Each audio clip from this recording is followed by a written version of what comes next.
చక్కనమ్మ పైడి బొమ్మ తేనె నవ్వుల జాబిలమ్మ లేని సాకులు చెప్పకమ్మ పట్టువోణి కట్టవమ్మ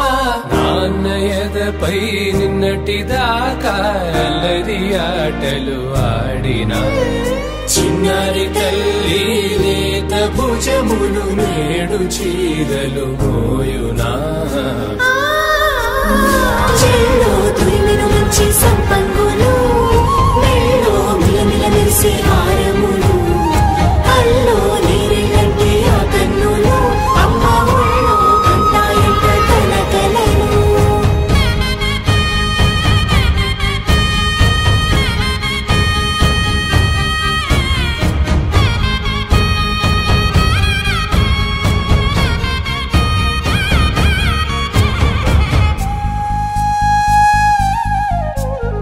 సొంపుగా గోరింట పండిన రెండు చేతులకు కోమలి రెండు చేతులకు ముత్తుల మోముకు ముద్దలుగా పసుపత్తి సువాసినులు కుంకుమలెత్తిను హాసినులు